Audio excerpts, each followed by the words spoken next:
Hola hermanos, el día de hoy, 17 de septiembre del 2020, es jueves de la 24ª semana del tiempo, durante el año del tiempo ordinario.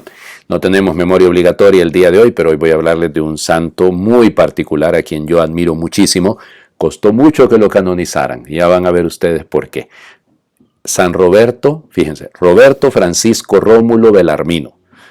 Lo de Francisco es porque nació un 4 de octubre y entonces lógicamente el día de San Francisco así le pusieron ese nombre. De 1542, en plena época de la Reforma Católica, nada de contrarreforma, por favor, esos términos no entran. La Reforma Católica había comenzado antes, solo que no había cuajado en algunos aspectos. Había avanzado, pero en otros lamentablemente no. Y en eso se vino la Reforma Protestante y hubo que responder con el Concilio de Trento, pero ya había habido un concilio anterior. Y entonces ese es el problema, que aquel, como les digo, no llegó a donde tenía que avanzar y por eso la dificultad. Roberto Belarmino era nipote, o sea, era sobrino del Papa Marcelo. Y entonces, lógico, en esa época todavía habían aquellos remanentes de ese tipo de preferencias, solo que evidentemente van empezando a desaparecer. Y él, de hecho, su mamá, que era la hermana de Marcelo, del Papa Marcelo, ella le dijo, no, hijo, ese no es el camino es la humildad. Y por eso él buscó, fíjense, entrar en una congregación donde no lo fuesen a elegir obispo y mucho menos cardenal. Y entonces entró con la Compañía de Jesús, con los jesuitas. Ya ven ustedes actualmente, no solo es que fue obispo y fue cardenal, sino que es papa, el Papa Francisco, que es jesuita. Pero originalmente San Ignacio no quería que ninguno de los suyos llegase a ostentar esos cargos. Luego las necesidades se fueron viendo y vamos a ver si ocurre lo que ocurre. Roberto Belarmino es uno de los más grandes e insignes predicadores de su época, un excelentísimo escritor, el martillo de los herejes. Le tenían miedo. Fíjense, su catecismo, su libro sobre las controversias, realmente ponía las cosas puntos sobre íes e íes debajo de los puntos. Realmente un defensor, un apologeta, uno de los más grandes teólogos de su época. De hecho, es doctor de la Iglesia, un año después de su canonización. Fue canonizado hasta 1930. ¿Por qué? Porque había una corriente, y sigue existiendo todavía, solo que ya se van dando cuenta que no funcionan las cosas así, de que lo acusaba porque él estuvo en el grupo, digamos, inquisitorial, en el que fue condenado Giordano Bruno. Ya saben que Bruno fue quemado incluso por el brazo secular, pero el gran problema de esto es que nadie lee la historia de Bruno. O sea, nadie lee la historia de Giordano Bruno. Hombre, si buscó 1000 maneras Roberto Belarmino de salvarle la vida, pero no quiso. Miren, estuvo de luterano, estuvo de anglicano y todos lo expulsaron porque realmente era una persona a la que le faltaban varios tornillos y era un soberbio. Y entonces él rechazaba la Trinidad, el dogma de la Trinidad. Miren, era una persona que honestamente no entra en discusión. Que, vamos, según nuestros parámetros, que le metieran fuego, evidentemente no entra. Pero eso es la mentalidad del siglo XXI. Estamos en una época en la que no se les olvide que el mismísimo Juan Calvino quemó, de hecho, a uno de los más grandes científicos de su época, Servet, solo porque se le había ocurrido a semejante tonto, decir que la sangre circula por las venas. Eso no está en la Biblia. Le metieron fuego. Esa parte no la reconocen los protestantes. Es que se les olvida. Fíjense, Calvino mandó matar mucha más gente en el tiempo que estuvo en Ginebra que todo lo que la Inquisición española mató, si lo quieren, como lo quieran, condenó, en 3 siglos y medio.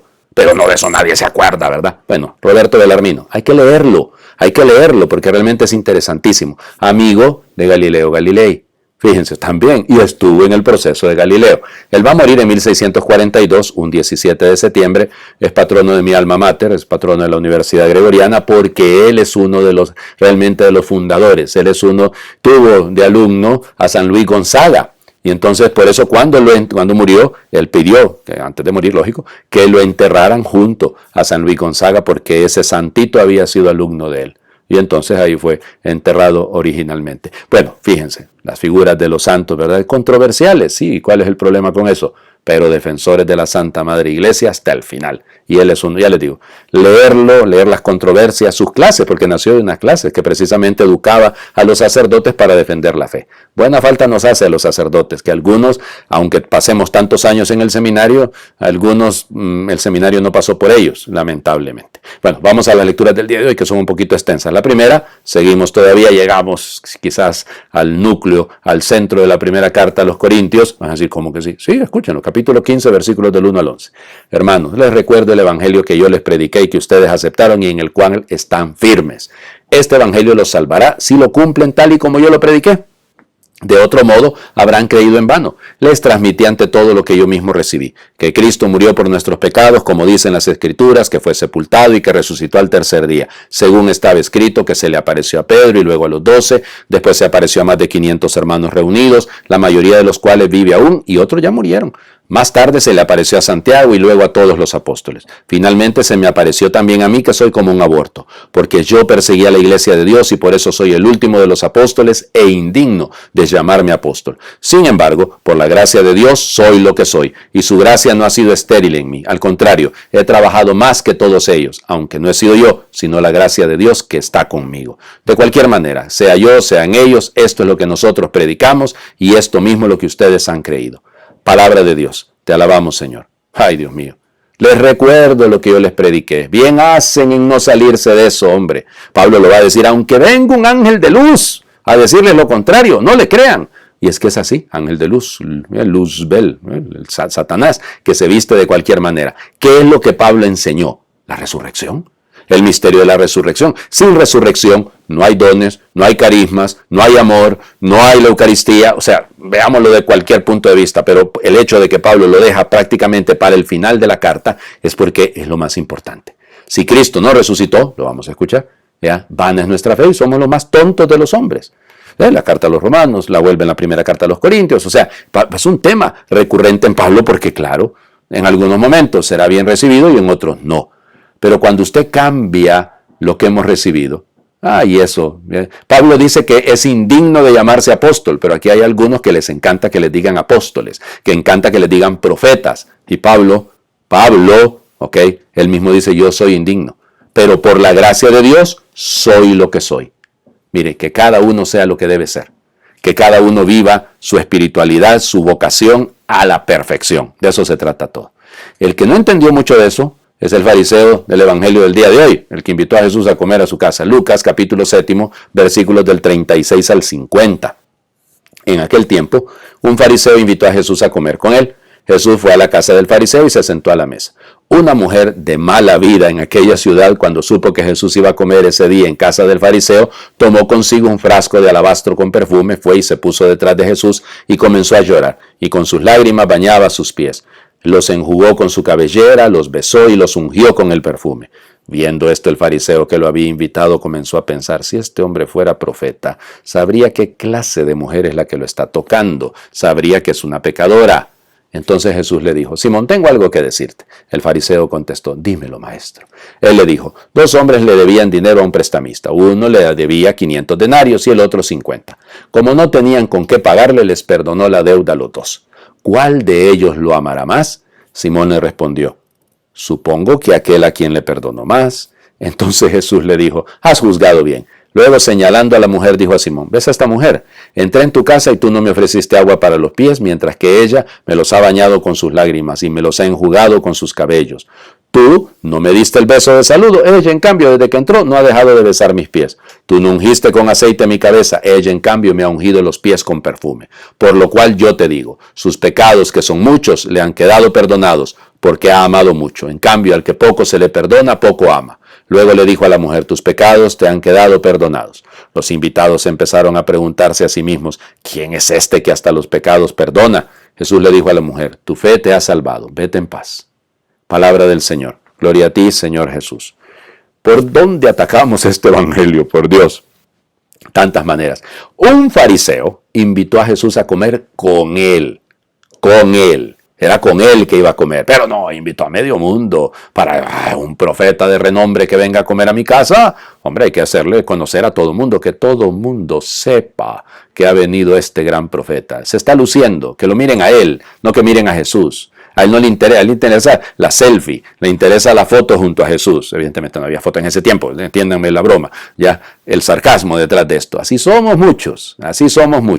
Hacemos cosas en la iglesia y por la iglesia, pero para que nos vean a nosotros, pero no son por Cristo, no son por Él. Y luego, ¿cómo entró la mujer? ¿Cómo se enteró de que iba a estar en la casa del fariseo? Pues sí que le contó a todo el mundo, pues. Todo el mundo estaba enterado, hasta esa mujer de mala vida. Por favor, ¿alguna mujer de buena vida? O sea, padre, ¿cómo nos está insultando? No, no, no. Es que algún varón de buena vida, sí es que todos andamos en las mismas, hombre. O sea, evidentemente se refiere a que muy probablemente era una prostituta, pero probablemente, ¿no? Pero no lo dice, Lucas no lo dice directamente. Pero díganme, ¿quién de nosotros tiene una vida digna de Dios? Yo se lo admito a ustedes con toda honestidad, no soy yo. Yo realmente necesito mucho de la conversión.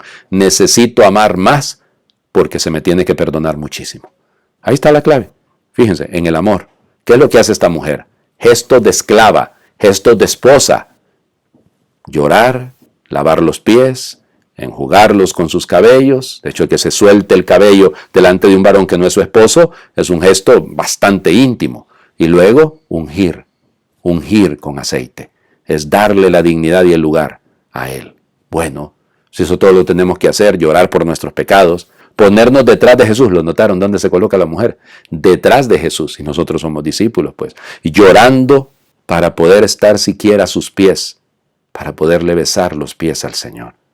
Y claro, a mí la parte que más me golpea a mí, que me saca, ay Dios mío, es como cuando Jesús le pregunta, y bueno, ¿cuál de los dos tendría que amar más al que les perdonó? Supongo. O sea, se atreve a venir a decir que supone, si es evidente, hombre. Ese es nuestro gran problema muchas veces, que vivimos bajo el supuesto de creernos mejores, de creernos superiores, y no.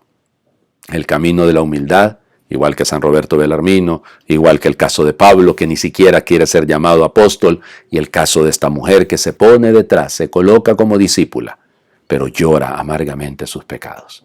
Bien nos vendría una dosis de humildad a todos, para que, viendo nuestro gesto de humildad, nos movamos al amor que nace de saber cuánto se nos ha amado, cuánto se nos ha perdonado. Perdón que yo sé que me extendí mucho hablando hoy de Roberto Bellarmino, terminemos haciendo oración. Aunque caigas continuamente en tus mismas faltas, aunque cometas esas culpas que te avergüenzan, aunque no cumplas con tu deber, aunque desprecies a tu prójimo, aunque tantas veces te consideres indigno, yo te digo, ámame como eres. En todos los momentos de tu vida, en cualquier situación en que te encuentres, cuando tu alma esté llena de fervor, cuando tu corazón sea árido y seco, yo te digo, ámame como eres. Si esperas ser un santo o un ángel para entregarte al amor, no me querrás nunca. Quiero que tu amor salga de lo profundo de tu miseria. Por eso, así te encuentres en la fidelidad o en la infidelidad, yo te digo, ámame como eres. Yo estoy a la puerta de tu corazón y llamo, ábreme, déjame amarte así tal como eres. No hace falta que cambies para abrirme la puerta, así tal como eres, yo te amo. Te doy mi pan y mi vino, mi fuerza y mi alegría. Te doy la luz para afrontar y superar las dificultades de la vida. Te doy el espíritu de verdad y la sabiduría del amor. Te doy a mi madre para que te cuide como me cuidó a mí. Yo te digo ahora y siempre, ámame como eres y déjame que te ame así como eres. Amén. Qué belleza de oración, ¿verdad? Jesús pidiéndonos que nos dejemos amar. Y que el que se deja amar no va a seguir siendo igual. Cuando uno descubre el amor de Dios, todo, absolutamente todo cambia, porque todo se ordena, todo adquiere su justo lugar. Que Dios les bendiga. Feliz jueves para todos.